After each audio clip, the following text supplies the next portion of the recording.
நமஸ்காரம்.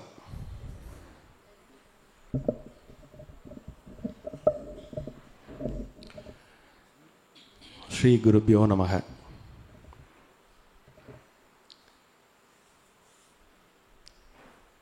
எண்ணிய முடிதல் வேண்டும், நல்லவே எண்ணல் வேண்டும், திண்ணிய நெஞ்சம் வேண்டும், தெளிந்த நல் அறிவு வேண்டும் என்ற பாரதியின் வரிகளை வழக்கம்போல் தியானித்து, முதற்கண் ராதே ராதே.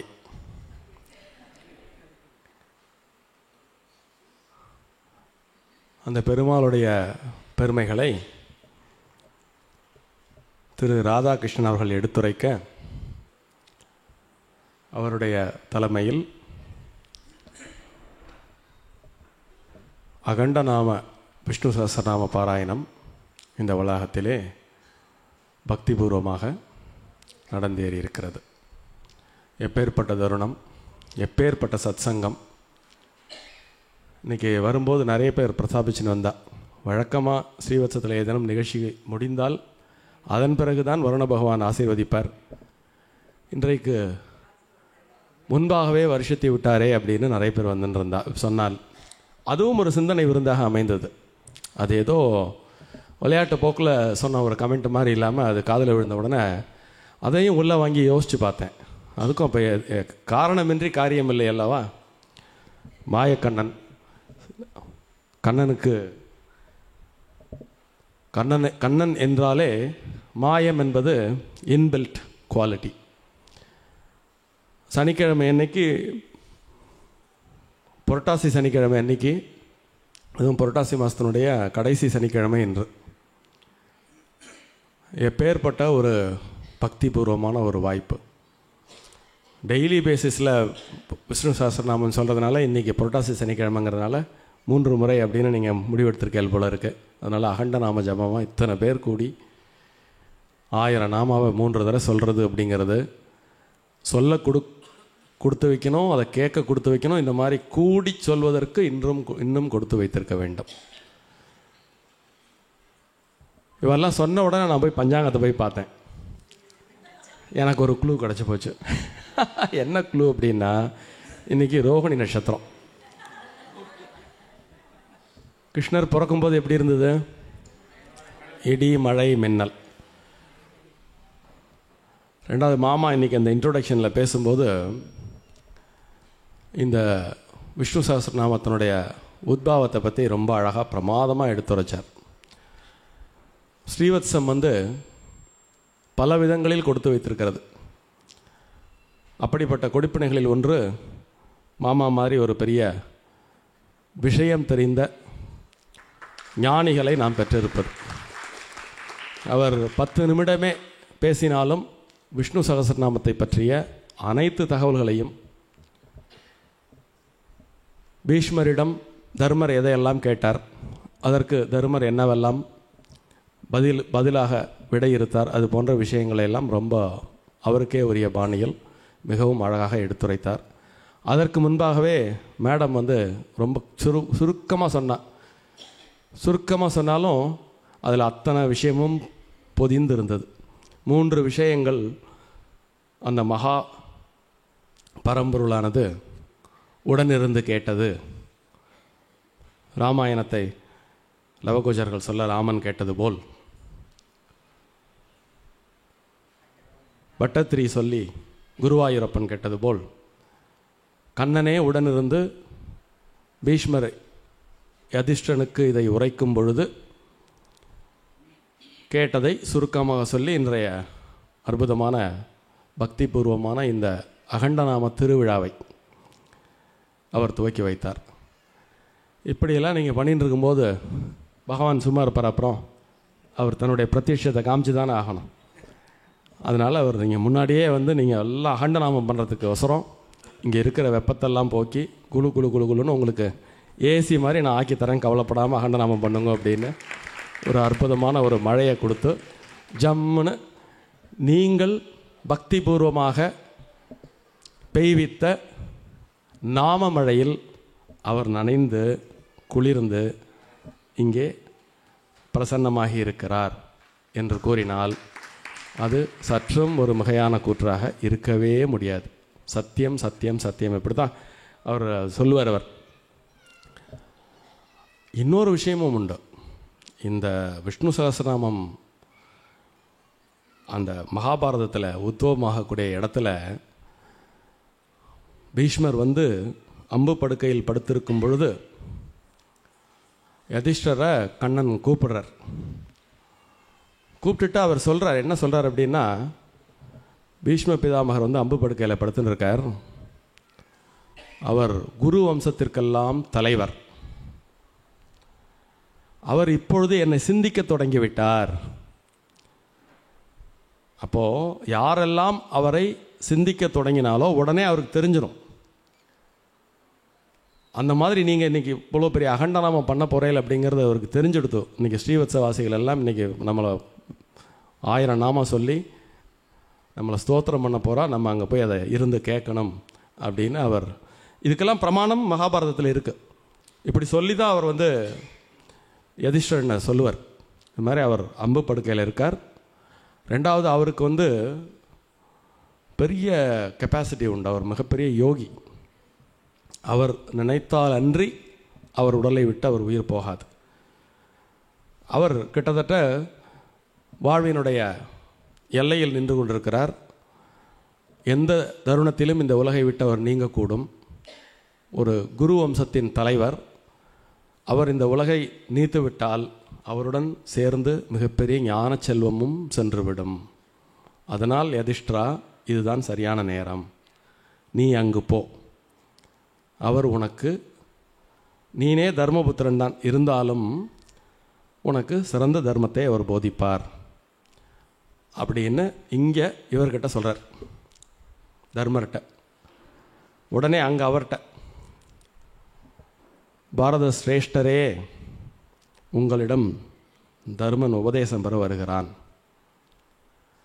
தர்மரிடம் நீர் எதையெல்லாம் சொல்லப் போகிறீரோ அதையெல்லாம் இந்த உலகத்தில் நிலைத்து நிற்கக்கூடிய ஒரு பெரும் 5வது வேதமாக அது அமையப்போகிறது அப்படின்னு இவர்கிட்டையும் சொல்லிடுறார்.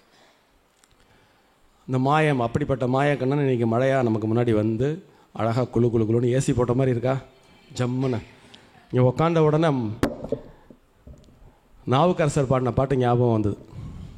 மாசில் வீணையும் மாலை மதியமும் வீசு தென்றலும் வீங்கிள வேணிலும் மூசுவண்டரை பொய்கையும் போன்றதே ஸ்ரீவத்சத்தின் குலசேகரப்படி அப்படின்னு சொல்கிற அளவுக்கு அப்படியே சும்மா குழு குழு குழு குழு குழுன்னு அநேகமாக ரொம்ப உடம்புக்கு சுகமாக இருக்கக்கூடிய ஒரு வெதரை அமைச்சு கொடுத்தார். அதுக்கு மத்தியில் இந்த பக்தி மழை வேற இப்போது நிற்க.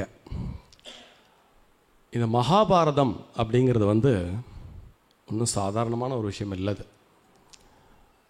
சனாதன தர்மத்தினுடைய உச்சம் மகாபாரதம் என்று கூறினால் அதுவும் ஒரு மிகையான கூற்றாக அமைய முடியாது. நீங்கள் எல்லாருமே நம்ம ஈஸியாக ஒரு வார்த்தையை நிறைய கேட்போம் பெரியவர்கள் சொல்லி, தர்ம அர்த்த காம மோட்சம்.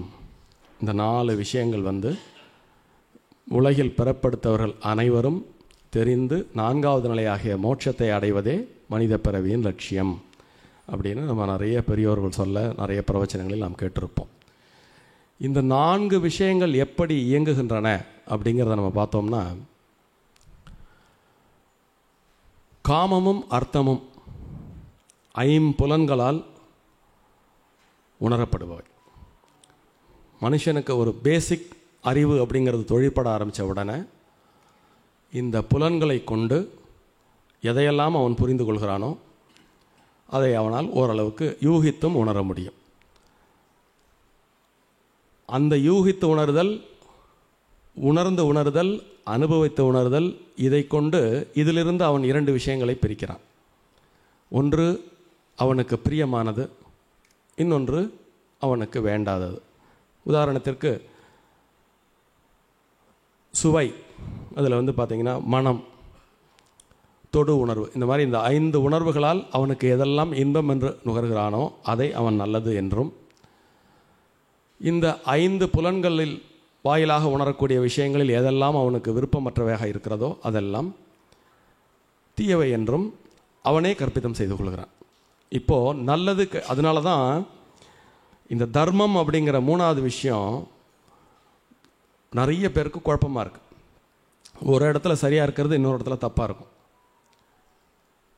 ஒரு இடத்துல தப்பாக இருக்கிறது இன்னொரு இடத்துல சரியாக இருக்கும். ஏனென்றால் இந்த புலன் வழி உட்பட்ட அறிவானது, புலன்களால் உணர்ந்த அறிவானது, அது சிற்றறிவு. அந்த சிற்றறிவு என்ன இன்புட் இருக்கோ அதுக்கு தகுந்த அவுட்புட் வரும். அப்போது எது பேரறிவு, எதனை நோக்கி நம் வாழ்வு நகர வேண்டும் அப்படிங்கும் பொழுது பேரறிவை நீங்கள் தெரிந்து கொள்ள வேண்டுமென்றால் அதனுடைய நுழைவாயில் தர்மம். ஸோ புலன் வழி தொழிற்படும் பொழுது அர்த்தத்தை நீங்கள் உண்டு பண்ணலாம். அர்த்தம் என்றால் செல்வம். ஏதேனும் ஒன்றை கற்றுக்கொண்டு பொருளீட்டுதல் அப்படிங்கிறதுல செல்வத்தையும் நீங்கள் எடுக்கலாம். ஸோ காமம் அர்த்தம் இரண்டும் நமது வாழ்வை வெகு நிச்சயமாக அது தவிர்க்கக்கூடிய விஷயம் இல்லை, தவிர்க்க வேண்டிய அவசியமும் இல்லை. அதனுடைய லிமிட்டேஷனை புரிஞ்சுண்டு அதையே நல்லபடியான வாழ்க்கையாக நம்ம மாற்றணும் அப்படின்னா நமக்கு தர்மம் என்பது அவசியமானது. அப்போது இந்த தர்மம் தெரிந்து கொண்ட பிறகு எது சரியோ அதை செய்தல், அதுதான் தர்மம். எது சரி அப்படிங்கிறது மறுபடியும் ஒரு $1 மில்லியன் கொஸ்டின். அப்போ அந்த சரி என்பதை தெரிந்து கொள்வதற்கு என்னவெல்லாம் நாம் கற்க வேண்டும் அப்படின்னு பழைய காலத்தில் ஒரு 14 விதமான கல்வியை ஒருவர் கற்றால் தர்மத்தை அவர்களால் உணர முடியும் அப்படின்னு பெரியவங்கள்லாம் சொல்லி வச்சுருக்காங்க. அதில் பராசரப்பட்டர் ரொம்ப விரிவாகவே இதை பற்றி சொல்லுவார். அந்த 14 விதமான ஞானங்களில் 4 வேதம், 4 வேதத்தை அறிவதற்கு 6 விதமான உபாங்கம். ரிக்வேதம், யஜுர்வேதம், சாமவேதம், அதர்வண வேதம். இது இந்த பிரிவுக்கு பின்னாடியுமே இதை பற்றி தனியாக நிறைய சொல்லலாம். இந்த 4 வேதங்களை கற்பதற்கு சிக்ஷா, அதுக்கு பிறகு வியாக்கரணம், மாமா சொன்ன மாதிரி சந்தஸ், நிருத்தம், ஜோதிஷம், கல்பம், அதன் பிறகு பார்த்திங்கன்னா மீமாம்சம், நியாயம், புராணம், இதிகாசம். ஸோ ரிக்வேதத்துலேருந்து அப்படி வரிசையாக இந்த ஒன்று ஒன்றா போட்டு போனீங்கன்னா 14ஆவதாக இந்த இதிகாசம் வரும். இந்த வேதம் மகாபாரதத்தினுடைய சாராம்சங்களில் ஒன்று. வேதத்தை தாண்டிய பிரமாணம் இல்லை, கேசவனை தாண்டிய உயர்ந்த தெய்வம் இல்லை அப்படிங்கிறது மகாபாரதத்தினுடைய சாராம்சங்களில் ஒன்று.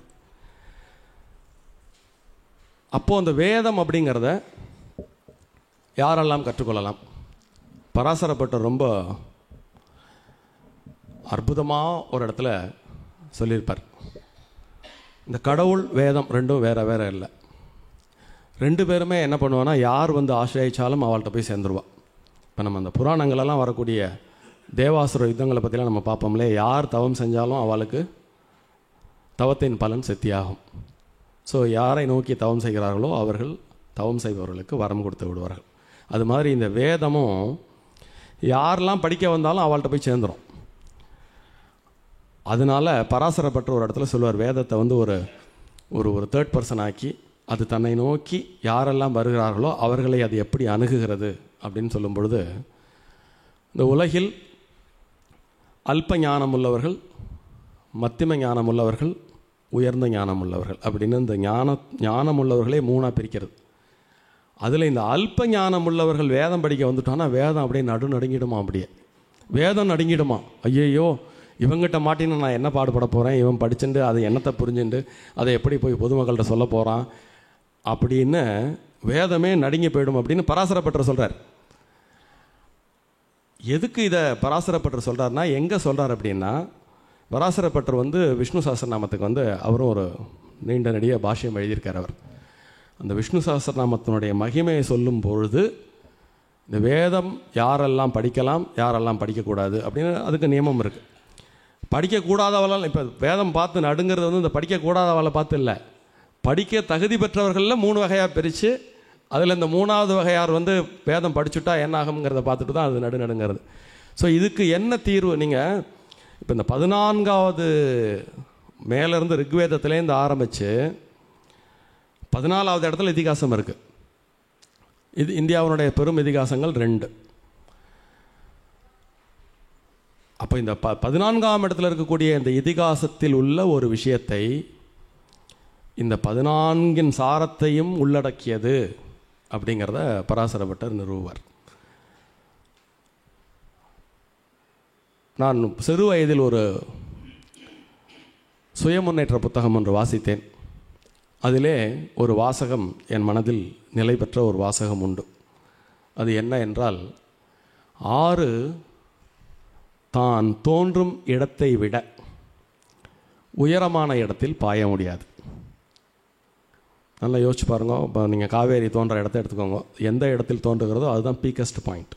அதுக்கப்புறம் அது அப்படியே வந்து அது அந்த இடத்துல சின்னதாக இருக்கும், கொஞ்சமாக தான் உற்பத்தி ஆகும். அதுக்கப்புறம் போகும்பொழுது பல ஓடைகள் எல்லாம் சேர்ந்து அகண்ட நதியாக மாறி அதன் பிறகு போய் சமுத்திரத்திலே கலக்கும். சமுத்திரம் பிரம்மாண்டமாக இருந்தாலும் அது தோன்றிய இடத்தை விட உயரமாக அமைய முடியாது. அந்த வகையில் இப்போ நீங்கள் ரிக்வேதத்துலேருந்து வந்தீங்கன்னா கடைசியாக இருக்கக்கூடிய இந்த இதிகாசம் இருக்கு பாருங்க. இந்த இதிகாசம் தான் உங்களை தர்மத்தை தயார் பண்ணி அப்படியே மேலே போய் அந்த இடத்துக்கு கொண்டு போய் சேர்க்கும். அப்படிங்கிறத பராசர பட்டர் நிறுவுவார். மாமா சொல்லும்போது இன்னொரு விஷயத்தையும் அற்புதமாக இங்கே தொட்டு காமிச்சார். சங்கர பகவத் பாதால் வந்து விஷ்ணு சஹஸ்ரநாமத்துக்கு ஏன் பாஷ்யம் எழுதணும்? அவரே அத்வைதம் அப்படிங்கிற ஒரு விஷயத்தை கண்டுபிடிச்சிட்டார். அகம் பிரம்மாஸ்மி அப்படின்னு கண்டுபிடிச்சிட்டார், எழுதினார். அதாவது அத்வைதத்தை அவர் எஸ்டாப்ளிஷ் பண்ண பிறகு தான் இதெல்லாம் பண்ணினார். பிரம்மசூத்திரத்துக்கு பாஷ்யம் எழுதினது, லலிதா சஹஸ்ரநாமத்துக்கு பாஷ்யம் எழுதினது, விஷ்ணு சஹஸ்ரநாமத்துக்கு பாஷ்யம் எழுதினது, இதெல்லாம் வந்து அவர் அத்வைதத்தை எஸ்டாப்ளிஷ் பண்ண பிறகு அவர் எழுதினார். அங்கே தான் சூட்சுமம் இருக்குது. ஏன் அப்படின்னு அவர் ரொம்ப அழகாக ஒரு கதை, ஒரு நடந்த நிகழ்ச்சி தான் அது. அவர் வந்து பிரம்மசூத்திரத்துக்கு பாஷ்யம் எழுதுவதற்கு முன்பாக ஏதேனும் ஒரு துதிப்பாடலுக்கு பாஷ்யம் எழுத வேண்டும் அப்படின்னு ஒரு திருவுளம் கொண்டார். அப்போ அவருடைய சிஷ்ய கோடிகளில் ஒருத்தரை கூப்பிட்டு போய் அந்த இருக்கக்கூடிய நூலகத்திலேருந்து ஏதேனும் ஒன்றை எடுத்து வா அப்படிங்கிறார். அப்போ விஷ்ணு சஹஸ்ரநாமத்தை அவர் கொண்டு வந்து கொடுக்குறார் அந்த சிஷ்யர். இவர் பார்த்துட்டு கொஞ்சம் நேரம் யோசிச்சுட்டு, இறைவன் திருவுளமா அல்லது இப்போ நம்ம சொல்லுவோம் இல்லையா இன்சிடெண்ட்டாக கோ இன்சிடெண்ட்டாக அப்படின்னு, இன்னொரு சிஷ்யனை அனுப்பி நீ போய் எடுத்துட்டு வா அப்படிங்கிறார். முதல்ல இதை கொண்டு போய் இவரை வச்சிட சொல்லிடுறார். கொஞ்சம் நேரம் கழித்து இன்னொருத்தரை அனுப்பும்போது தெரியாதவருக்கு நீ போய் அந்த நூலகத்துலேருந்து எடுத்துன்னு வாங்குறார். 2வது முறையும் விஷ்ணு சஹஸ்ரநாமத்தை அந்த 2வது சிஷ்ய கோடியை எடுத்து கொண்டு வந்து கொடுப்பார். அப்போ அவர் யோசிக்கிறார், இது ஏன் 2 தடவையும் இப்படி நடக்கிறதே என்ன அப்படின்னு யோசிக்கும் பொழுது, அந்த சாரதாம்பிகையே நேரில் வந்து எமது ஆக்ஞை தான் இது, விஷ்ணு சஹஸ்ரநாமத்திற்கு நீர் உரை எழுதும் அப்படின்னு சொன்ன உடனே ஆதிசங்கர பகவத் பாதால் எழுதுவார். அதன் பிறகு அவர் ரொம்ப யோசிக்க ஆரம்பிக்கிறார். விஷ்ணு சஹஸ்ரநாமத்தை எழுத சொல்லி சாரதாம்பிகை நம்மிடம் ஏன் சொல்ல வேண்டும் அப்படின்ன பிறகு அவர் மீண்டும் ஒரு முறை ரொம்ப நீண்ட நெடிய ஆய்வுக்கு உட்படுத்தி, நிறைய பேருக்கு தெரியாத ஒரு பகவத்கீதைக்கு பாஷ்யம் எழுதினது தெரியும், இன்னொரு விஷயத்துக்கும் அவர் பாஷ்யம் எழுதினார். சனத்சு ஜாதீயம் அப்படின்னு ஒரு விஷயத்துக்கும் ஆதிசங்கர பகவத் பாதால் பாஷ்யம் எழுதியிருக்கார். இது என்ன சமாச்சாரம் அப்படின்னா, மகாபாரத கதையில் உங்களுக்கு தெரியும், திருதராஷ்டிரனுக்கு வந்து பிறக்கும் பொழுதே புறக்கண் இல்லை. புறக்கண் இல்லாதது ஒரு குறை இல்லை. எப்பயுமே அகக்கண் கொண்டு உலகத்தை காணலாம், நன்கு சிந்திக்கலாம், நல்ல வாழ்க்கையை வாழலாம்.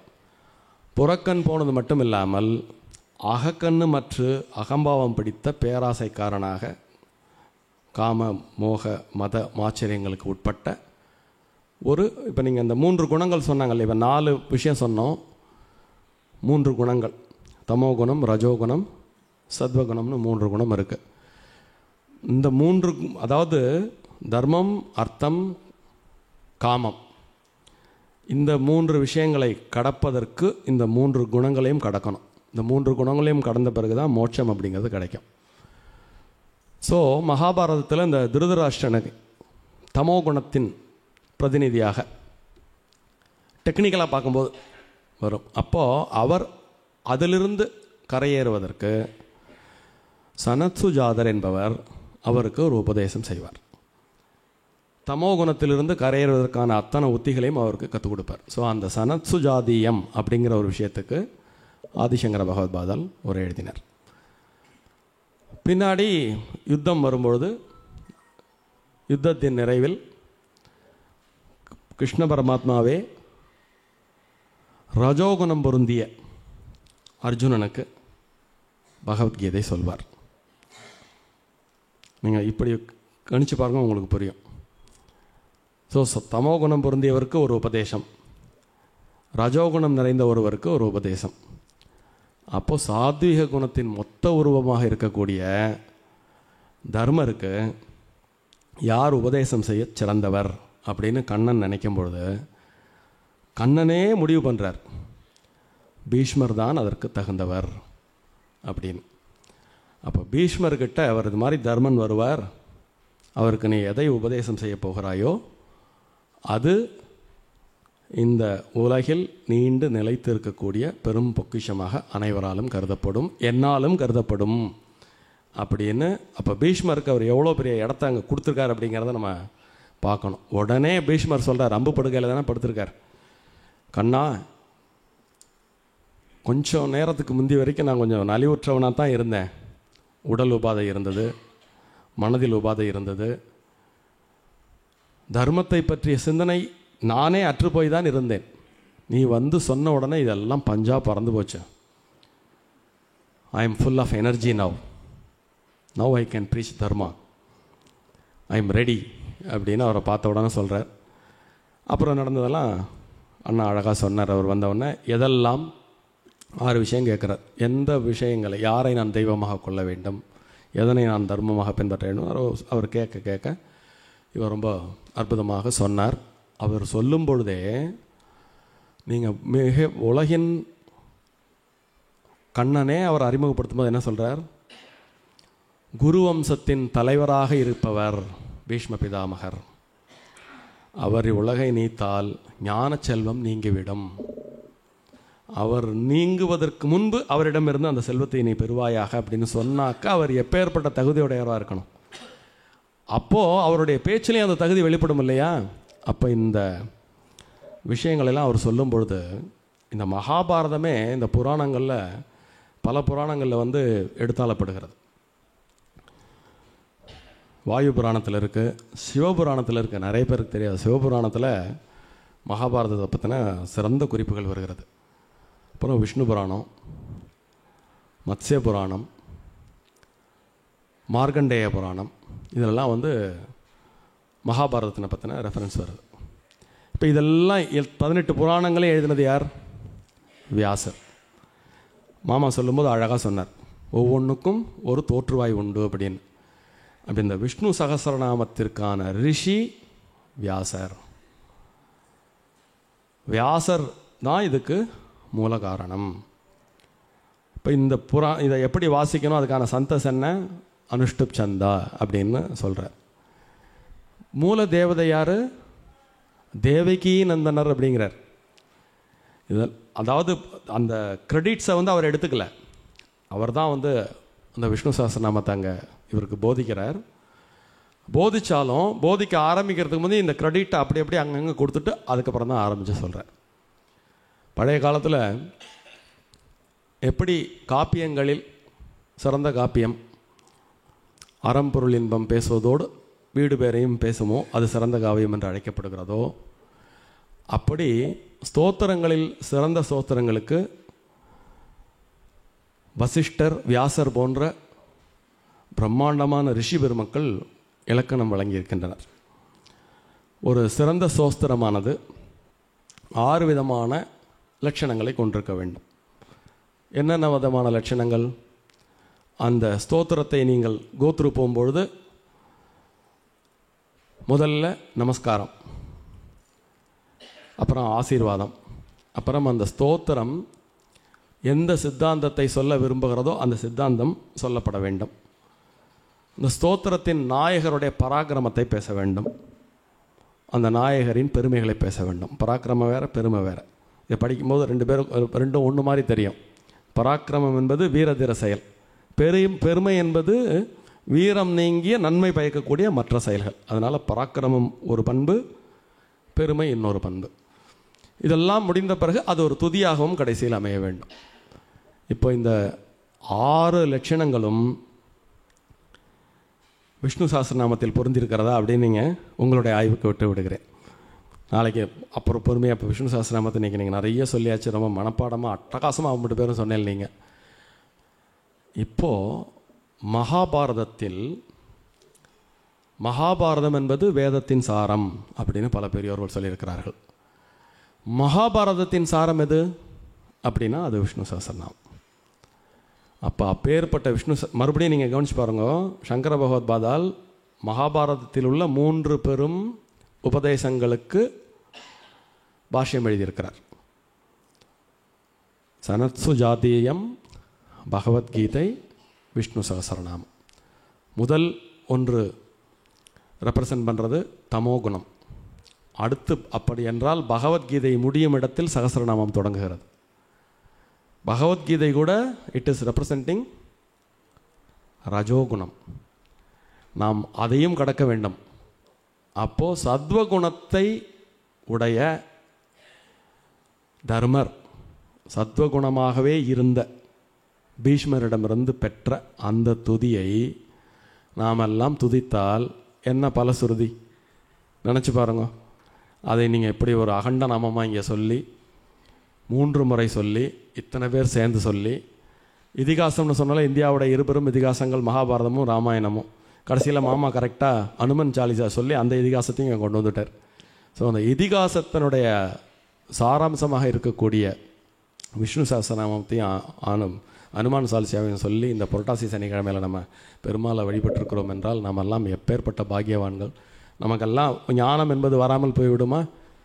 அந்த 14 விஷயங்களில் கற்றுக்கிறதுனுடைய சாரம், இந்த 14 ஒரு மனிதன் கற்றுக்கொள்ள வேண்டிய 14 விதமான அறிவின் சாரம் இந்த விஷ்ணு சஹஸ்ரநாமம். அப்பேற்பட்ட அந்த விஷ்ணு சஹஸ்ரநாமத்தை நம்ம எல்லாம் குழுமி இருந்து அற்புதமாக நீங்கள் எல்லாம் உரைக்க, அதை கேட்ட பெரும் புண்ணியத்தை அடியேன் என்று அடைந்து விட்டேன் என்ற ஆனந்தத்துடன் உங்களுடன் சற்று இது பற்றி சிந்திக்க கிடைத்த வாய்ப்பை பெருவாய்ப்பாக எண்ணி மகிழ்ந்து நன்றி கூறி அமைகிறேன். நன்றி.